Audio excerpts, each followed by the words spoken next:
오늘 하나님께서 우리에게 주시는 말씀은 이제 드디어 우리가 복음서가 아니라 사도행전을 읽게 됩니다. 사도행전 1장 4절부터 14절까지 말씀입니다.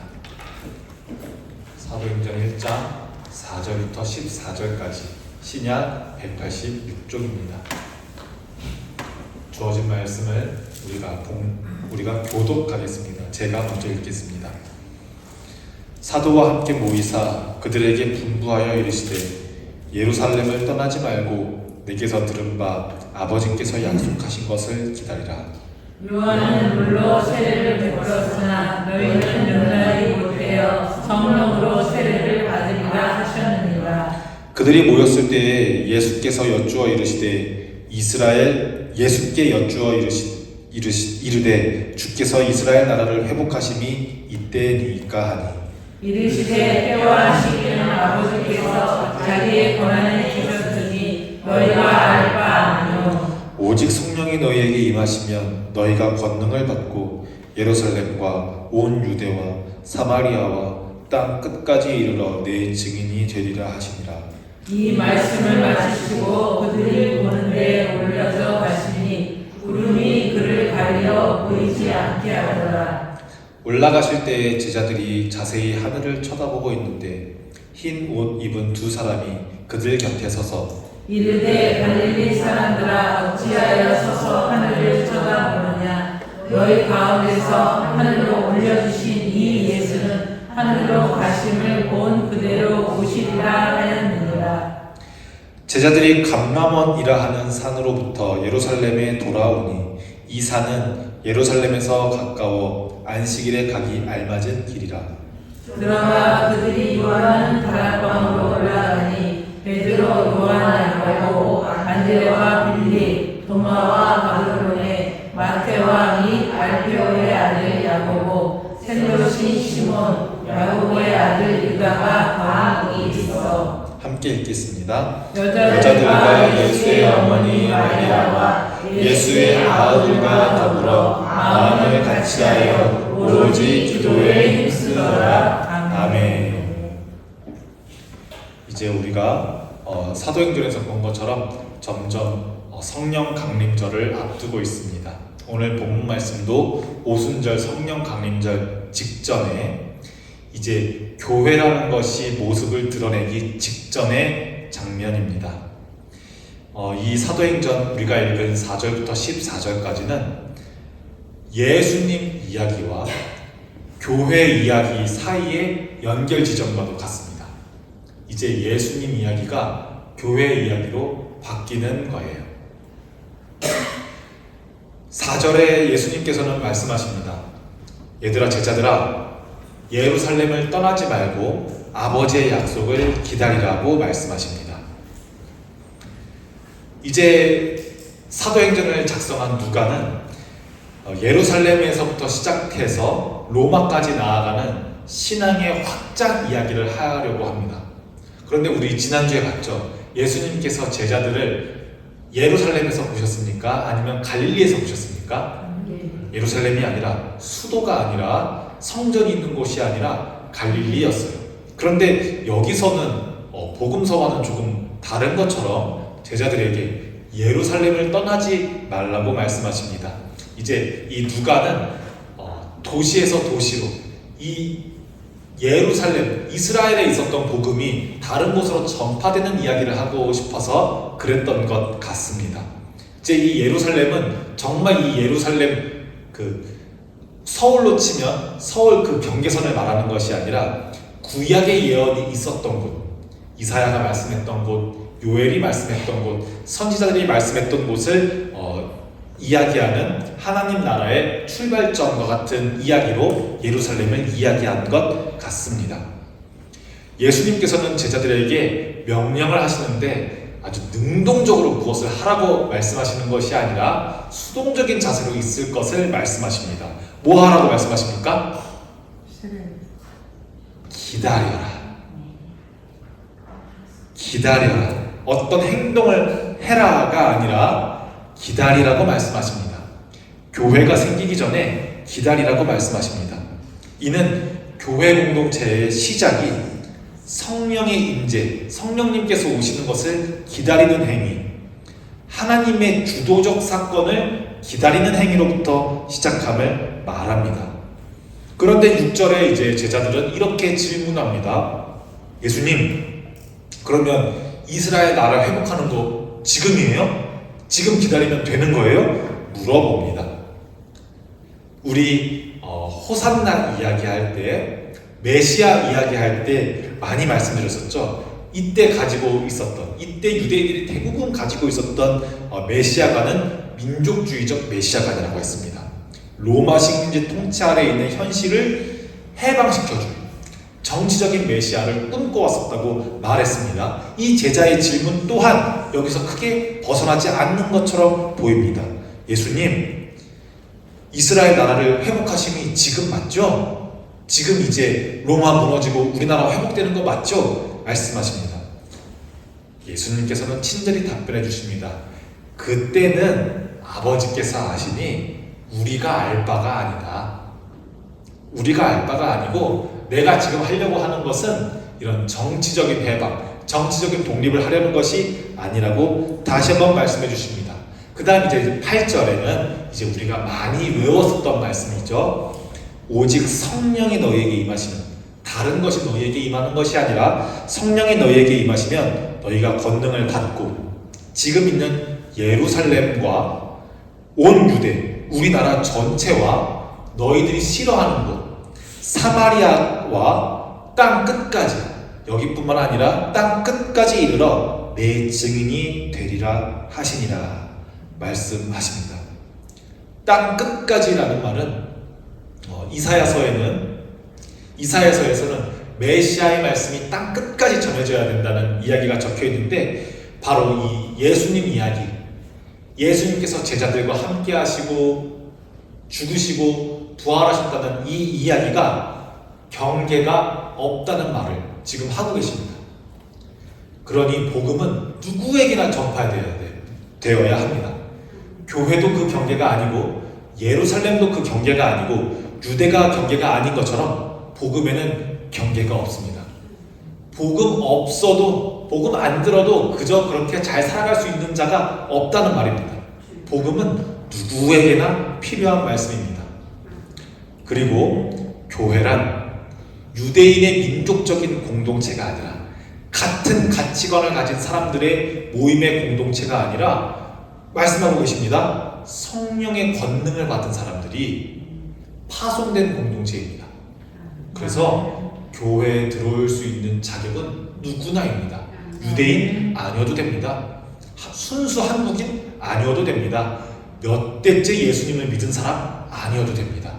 성령만 함께 있으면, 성령님의 도우심만 있으면 그 누구든지 하나님의 말씀을 전할 수 있고 파송된 자입니다.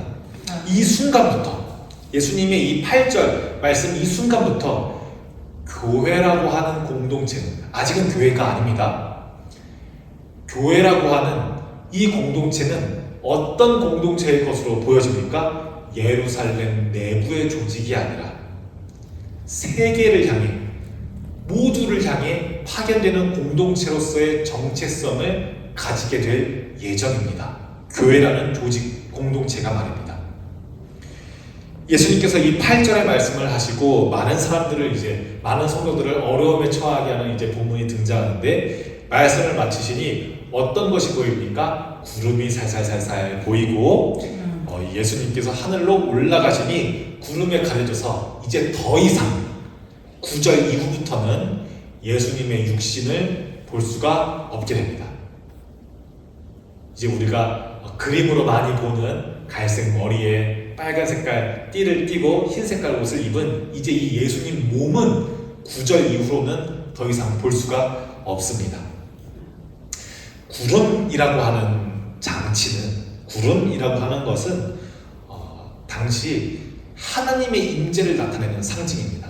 여러분 아마 출애굽기라든지, 출애굽기에서 하나님께서 등장하시는 장면이라든지, 다니엘서 같은 책에서 하나님께서 등장하시는 장면에 꼭 천둥이 치고 구름이 임하니라, 이런 장면들을 많이 보셨을 겁니다. 이 장면은 예수님께서 정말로 우리 무슨 손오공처럼 구름을 타고 하늘로 슝슝슝 대기권을 돌파해서 올라가서 없어지셨다는 이런 이야기가 아니라 더 이상 사람 예수님이 아니라 더 이상 나랑 같이 밥 먹고 병 고쳐주시고 어디 가서 같이 유숙하고 이런 선생님 예수님이 아니라 이제는 이 예수님이 누구예요? 하나님이에요. 권위가 바뀌었어요. 인간적인 권위에서 신적인 권위로 바뀌었음을 나타내고 있어요. 이 말은 곧 하나님, 우리가 예수님을 하나님 우편에 앉아 계신이라고 표현할 때가 많은데 정말로 이제 하나님 우편에 앉아 계시게 된 거예요. 정말로 구름을 타고 뿅 하고 사라지신 게 아니라, 이런 말이 아니라 이제 이 말씀 이후로부터는 우리와 함께 했던 3년 동안 동고동락했던 예수님이 아니라 정말로 하나님의 사랑이 무엇인지 보여주셨던 그 예수님이 이제 그리스도가 되는 거예요. 우리가 예수라는 단어와 그리스도라는 단어를 막 비슷한 말로 혼용해서 사용하고 하는데 이제 진짜 예수 그리스도, 하나님께서 보내주신 메시아 예수 그리스도가 되는 장면이에요. 이제 이 예수님의 승천은 지리적인 이동이 아니라 예수님의 존재가 변화되었음을 말합니다. 이제는 예수님은 더 이상 우리랑 같이 밥을 먹을 수가 없어요. 우리들의 발을 씻어줄 수가 없어요. 이제 예수님은 시간과 공간을 초월하는 주가 되셨어요. 그래서 우리는 지금도 예수님 내 마음에 함께 계시죠? 예수님 저와 동행하시죠? 이렇게 고백할 수가 있게 되었습니다. 그런데도 제자들은 계속 구름을 두리번 하늘을 두리번 쳐다봅니다. 그러니 천사들이 내려와서 제자들이 들으면 조금 기분 나쁠 수도 있는 말을 해요. 야, 이 촌사람들아, 이렇게 말하거든요. 이르되 11절에 갈릴리 사람들아, 어찌하여 서서 하늘을 쳐다보느냐?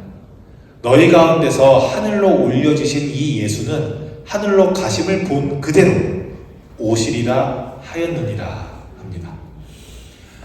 이제 선생님이 없네. 멀뚱멀뚱 하늘만 쳐다봅니다. 하나님 계신 곳만 보고 있습니다.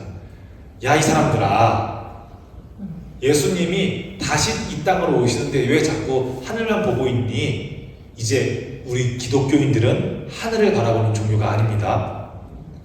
이 땅에서 하나님 나라를 이루어가야 하는 사람들이기에 교회는 하늘의 것만 이야기하면서 마치 이 세상의 더러운 것들은 싸그리 무시한 채, 이 세상의 현실은 싸그리 무시한 채 고상하고 고귀한 것만 바라보는 것이 아니라는 말입니다.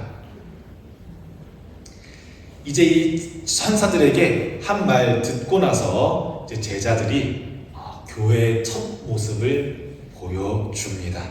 감람산에서 있었던 일입니다. 어디엔가 유숙하는데, 다락방에 유숙하게 되는데 이곳이 바로 성령을 받게 되는 마가의 다락방입니다. 이 다락방이 꽤 넓었었던 것 같습니다.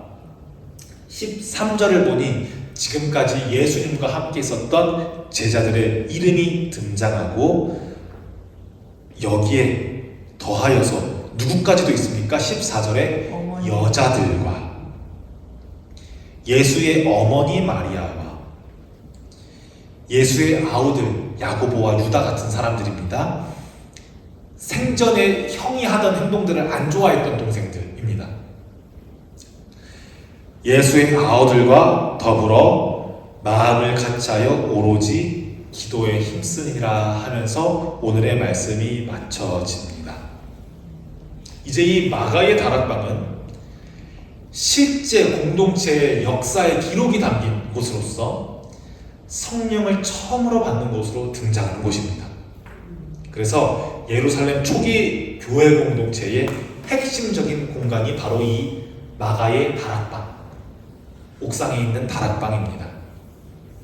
여기에는 남성 제자들만 있는 것이 아니라 여자들, 여기에 있는 여자들은 아마 그 예수님께 나음을 받았던 여성들과 예수님께서 무덤에 계셨을 때 그리고 십자가에서 고통받았을 때 그때 찾으러 왔던 여성들인 것 같습니다. 여자들과 예수의 어머니 마리아와 예수님과 사이가 좋지 않았던 형의 이런 사역들을 못마땅해 했던 동생들도 함께합니다. 그래서 우리는 알 수가 있습니다. 교회라는 것이 예수님을 직접 만났던 직계 제자들만 있을 수 있는 것도 아니고 잘 배운 남성들만 있을 수 있는 것도 아니고 남성, 여성 상관없이 가족이든 가족이 아니든 남성, 여성, 가족과 공동체 이런 개념들을 넘어서는 새로운 구조구나. 교회라는 것은 이런 것들이 아니라 완전히 새로운 곳이구나 하는 것을 알 수가 있습니다. 이 본문은 교회라는 것이 아직 생기기 전에 교회의 모태가 어떤 모습으로 생겼는지를 잘 보여줍니다. 이 교회라는 것이 원래는 목사라는 것이 먼저 있고 장로라는 것이 먼저 있고 권사와 집사라는 것이 먼저 있고 교회가 생긴 것이 아니라 우리가 보니까 뭐가 먼저 있었어요? 기도에 힘써더라. 기도가 먼저 있었습니다. 목사와 장로가 먼저 있었던 게 아니라 기도가 먼저 있었고 기다림이 먼저 있었고 함께 모이는 것이 먼저 있었습니다. 그렇기에 교회라는 것은 교리가 먼저 있는 것도 아니고 계층이 먼저 있는 것도 아니고 세 가지를 기억해 주시면 좋겠습니다. 기도와 기다림과 함께함이 있었습니다.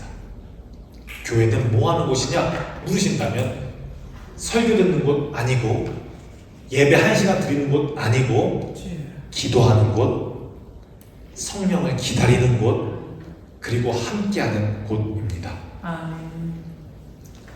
이 장면이 바로 다다음 주에 있을 성령 강림, 오순절을 준비하는 영적인 자세이고 성령의 오심을 기다리는 교회의 자세라고 할 수 있겠습니다. 그래서 우리는 부활의 기쁨을 기뻐하면서 동시에 기다림으로, 기도함으로, 함께 모임으로 성령을 기다려야 합니다. 이제 말씀을 마치려고 합니다. 사도행전 1장은 성령 강림절이라는 결정적인 전환을 앞두고 있는 장면입니다. 이 본문 말씀들은 교회라는 곳이, 교회라고 하는 공동체가 어떻게 하늘과 하나님의 말씀과 땅을 잇는 증언 공동체가 될 수 있는지 잘 보여줍니다. 우리의 시선은 땅에만 있는 것도 아니고 하늘에만 있는 것도 아니고 하늘과 땅을 잇는다는 것을 잘 보여줍니다. 이제 제자들은, 예수님을 기다리는 제자들은 더 이상 이스라엘이라는 나라의 회복에 전념하는 것이 아니라 언제 우리나라가 독립하는지에 전념하는 것이 아니라 예수님께서 말씀하신 온 땅 끝까지 복음을 이루는 일에 힘쓰게 됩니다. 우리도 그래야 합니다. 본향교회 사람이 넘쳐나게 해주세요, 우리 재정 튼튼하게 해주세요 하는 것은 제자들이 말하는 언제 우리 회복돼요? 이스라엘 회복되는 건 지금이에요? 내일이에요? 묻는 것과 다르지 않습니다. 우리가 정말 해야 하는 것은 우리 교회가 잘 되게 해주세요. 우리 교회 재정 넉넉하게 해주세요. 사람 2배로 늘어나게 해주세요. 이것보다 먼저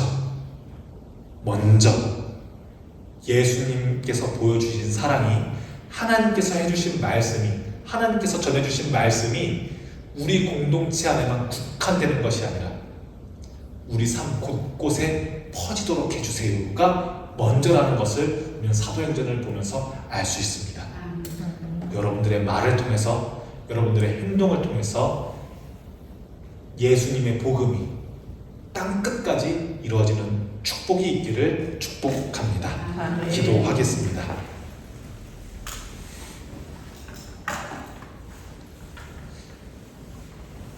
예수님 감사합니다.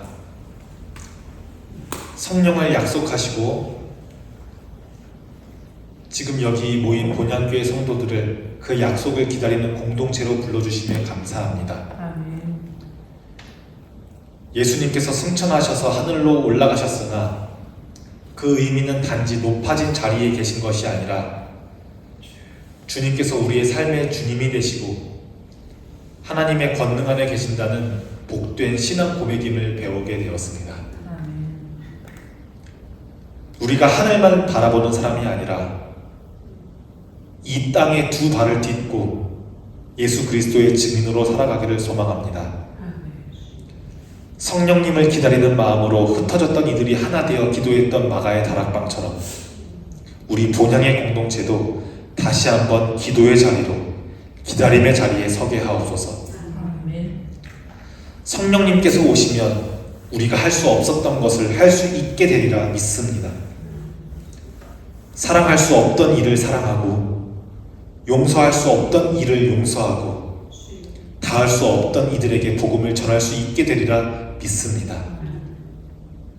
주님, 곧 맞이할 성령 강림절이 그저 절기가 아니라 우리 교회와 삶의 실제적인 변화가 시작되는 성령의 시간이 되게 하여 주시옵소서. 예수님의 이름으로 기도합니다. 아멘. 아멘.